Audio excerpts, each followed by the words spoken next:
আসসালামু আলাইকুম। বাংলা সংবাদে আপনাদের সবাইকে স্বাগত জানাচ্ছি। আমি ফিরোজ তোহা। শুরুতেই বিআরবিকেবলস সংবাদ শিরোনাম। বাংলাদেশের সর্বশেষ গুরুত্বপূর্ণ আপডেট সংবাদে আপনাকে স্বাগত। শুরুতেই সংবাদ শিরোনাম, পরে বিস্তারিত। শুরুতেই জানিয়ে দিব, মুক্তি পেয়ে সমন্বয়ক সার্জিস আলমের ফেসবুক স্ট্যাটাস। মুক্ত হয়ে সামাজিক মাধ্যম ফেসবুকে স্ট্যাটাস দিয়েছেন বৈষম্য বিরোধী ছাত্র আন্দোলনের অন্যতম সমন্বয়ক সার্জিস আলম। এরপর জানিয়ে দিব, জামাত ইসলাম নাশকতা করলে মোকাবেলা করা হবে বললেন স্বরাষ্ট্রমন্ত্রী আসাদুজ্জামান খান কামাল। এদিকে সচিবালয়ে আগুন, প্রশাসনের হৃৎপিণ্ড সচিবালয়ের ক্লিনিক ভবনে ৯ নম্বরে আগুন লাগার ঘটনা ঘটেছে। বৃহস্পতিবার ১ আগস্ট বিকেলে 4:15টার দিকে আগুন লাগার ঘটনা ঘটে।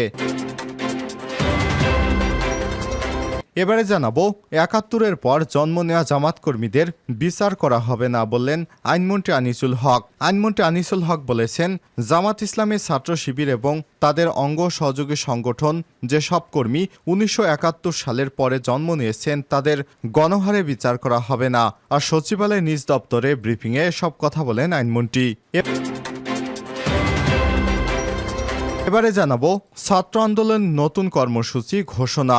নতুন কর্মসূচি ঘোষণা করেছেন বৈষম্য বিরোধী ছাত্র আন্দোলন। প্রার্থনা এবং ছাত্র জনতার গণমিছিল নামে কর্মসূচি পালন করবেন তারা। এবং সর্বশেষ জানিয়ে দিব, আদালত থেকে আন্দোলনকারীদের উদ্দেশ্যে ভিপি নূরের বার্তা। জনগণকে চলমান আন্দোলন চালিয়ে যাওয়ার আহ্বান জানিয়েছেন ডাকসুর সাবেক ভিপি এবং গণ অধিকার পরিষদের একাংশের সভাপতি নুরুল হক নূর। বৃহস্পতিবার ১ আগস্ট আদালতে হাজিরা দিতে গিয়ে তিনি এই আহ্বান জানান। নুরুল হক নূর বলেন, আন্দোলন চলবে, জনগণকে নিয়ে রাজপথে থাকেন। ৯০% সরকার পতন হয়ে গেছে, প্রশাসন ইতিমধ্যেই আমাদের পাশে দাঁড়িয়েছে, আর 10% ধাক্কা দেওয়ার বাকি। প্রিয় দর্শক, এতক্ষণ শুনছিলেন সংবাদ শিরোনাম, এবারে বিস্তারিত। তবে তার আগে বন্ধুরা অনুরোধ থাকবে, চ্যানেলে নতুন হয়ে থাকলে চ্যানেলটি সাবস্ক্রাইব করে রাখুন, ভিডিওটিতে একটি লাইক দিয়ে দিন, আর কমেন্ট করে জানিয়ে দিন বিশ্বের কোন দেশ থেকে বা কোন স্থান থেকে আমাদের সংবাদটি দেখছেন এবং শুনছেন। এবারে বিস্তারিত। মুক্তি পেয়ে সমন্বয়ক সার্জিস আলমের স্ট্যাটাস। মুক্ত হয়ে সামাজিক যোগাযোগ মাধ্যম ফেসবুকে স্ট্যাটাস দিয়েছেন বৈষম্য বিরোধী ছাত্র আন্দোলনের অন্যতম সমন্বয়ক সার্জিস আলম। বৃহস্পতিবার ১ আগস্ট ঢাকা মহানগর পুলিশ গোয়েন্দা বিভাগ ডিবি হেফাজত থেকে সার্জিস সহ ৬ সমন্বয়ককে মুক্তি দেওয়া হয়। মুক্তির পর সার্জিস তার ফেসবুকে লিখেছেন, কথা দিয়েছিলেন আন্দোলনকারী শিক্ষার্থীদের থেকে কাউকে গ্রেপ্তার করবেন না, মামলা দিয়ে হয়রানি করবেন না। আপনারা কথা রাখেননি, আপনারা আমার বিশ্ববিদ্যালয়ের শিক্ষকদের উপর আঘাত হেনেছেন, সারা দেশে আমার স্কুল কলেজের ভাই বোনদের উপর লাঠিচার্জ করেছেন, যাকে ইচ্ছে তাকে জেলে নিয়েছেন, আন্দোলনকারীকে খুঁজে না পেলে বাসা থেকে ভাই বোনকে তুলে নিয়েছেন, বাবাকে হুমকি দিয়েছেন। মাসরুর তার উদাহরণ। সার্জিস আরও লিখেছেন, যারা একটি বারের জন্য আন্দোলনে এসেছেন তারা শান্তিতে ঘুমাতে পারে না, গ্রেপ্তারে ভয় থাকে। এমন অনেকেই আছে যাদের পরিবার এখনও তাদের খোঁজ পায়নি। এমন তো হওয়ার কথা ছিল না। কোথায় মহাখালী সেতু ভবন আর কোথায় জাহাঙ্গীরনগর বিশ্ববিদ্যালয়? অথচ আপনারা জাহাঙ্গীরনগর বিশ্ববিদ্যালয়ের সমন্বয়ক আরিফ সোহেলকে মহাখালী সেতু ভবনে হামলার জন্য গ্রেপ্তার করে রিমান্ডে নিয়েছেন। সঙ্গে আছে আসিফ মাহতাব স্যার।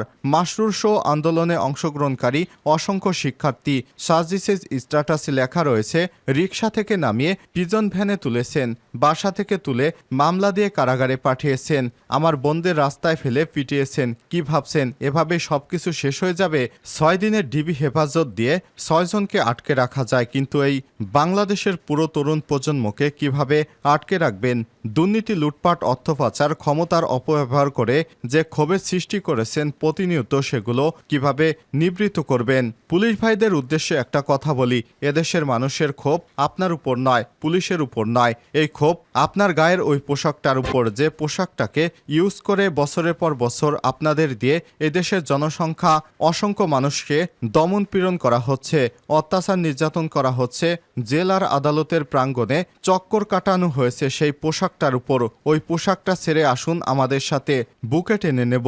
এ পথ যেহেতু সত্যের পথ, ন্যায়ের পথ, তাই যে কোনো কিছু মোকাবিলা করতে আমরা বিন্দুমাত্র বিচলিত নই। যতদিন না এ বাংলাদেশে আন্দোলনকারীদের নিরাপদ আশ্রয়স্থল হয়ে উঠেছে, গণগ্রেপ্তার, দুর্যোগ, জুলুম, নির্যাতন বন্ধ হচ্ছে, ততদিন এই লড়াই চলবে ইনশাল্লাহ। জামাত নাশকতা করলে মোকাবেলা করা হবে বললেন স্বরাষ্ট্রমন্ত্রী। জামাত ইসলাম এবং তার ছাত্র সংগঠন ইসলামী ছাত্র শিবির নিষিদ্ধ করার ঘটনাকে কেন্দ্র করে কোনো ধরনের নাশকতা করলে তা সরকার মোকাবিলা করবে এবং করতে সক্ষমতা আছে বলে জানিয়েছেন স্বরাষ্ট্রমন্ত্রী আসাদুজ্জামান খান কামাল। আজ বৃহস্পতিবার 1 আগস্ট সচিবালয়ে সাংবাদিকদের এসব কথা বলেন তিনি। স্বরাষ্ট্রমন্ত্রী বলেন, রাজনৈতিক দল হিসেবে জামাত ইসলাম এবং ছাত্র সংগঠন ইসলামী ছাত্র শিবিরকে নিষিদ্ধের প্রজ্ঞাপন জারি করে গেজেট প্রকাশ করা হয়েছে। এর আগে প্রস্তাবনায় সই করেছেন আইনমন্ত্রী আনিসুল হক। তাদের নিষিদ্ধ করার ঘটনাকে কেন্দ্র করে কেউ যদি কোনো নাশকতা ঘটাতে চায় তা মোকাবেলা করতে সক্ষম রয়েছে সরকার। প্রজ্ঞাপন জারির আগে সচিবালয়ে নিজ দপ্তরে এক ব্রিফিংয়ে আইনমন্ত্রী আনিসুল হক বলেন, জামাত ইসলাম, জামাত ছাত্র শিবির এবং তাদের অঙ্গ সহযোগী সংগঠন যেসব কর্মী 1971 সালের পর জন্ম নিয়েছেন তাদের গণহারে বিচার করা হবে না। এ সময় মন্ত্রীর কাছে জানতে চাওয়া হয়, সরকার সন্ত্রাস বিরোধী আইনে নিষিদ্ধের পর একজনকে আদালত ছাড়া অপরাধী হিসেবে শাস্তি দিতে পারে কিনা। এমন প্রশ্নের জবাবে তিনি বলেন, যে আইনের কথা বলা হয়েছে আন্তর্জাতিক অপরাধ ট্রাইব্যুনাল আইন, সেখানেও আমরা সংশোধনের ব্যবস্থা করেছি।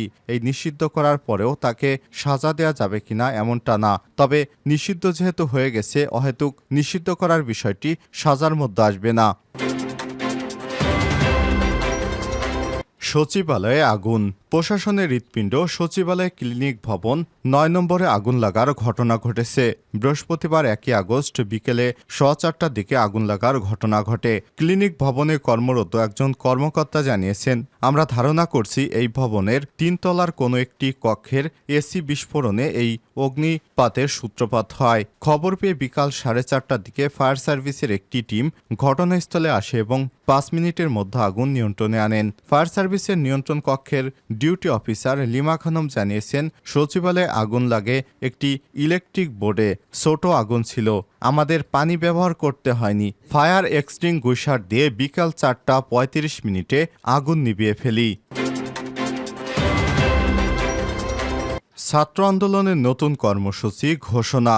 নতুন কর্মসূচি ঘোষণা করেছে বৈষম্যবিরোধী ছাত্র আন্দোলন। প্রার্থনা এবং ছাত্র জনতার গণমিছিল নামে কর্মসূচি করবে তারা।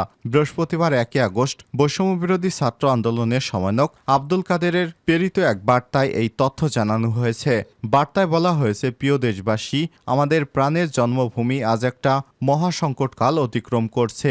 শিক্ষার্থীদের শান্তিপূর্ণ কর্মসূচিতে আইনশৃঙ্খলা রক্ষাকারী বাহিনী হামলায় ছাত্র জনতার রক্তে রঞ্জিত হয়েছে রাজপথ। কারো পরিচয় শিক্ষার্থী হলে তার ফোন চেক করে অত্যাচার নির্যাতনের মতো দুঃসাহস দেখিয়েছে।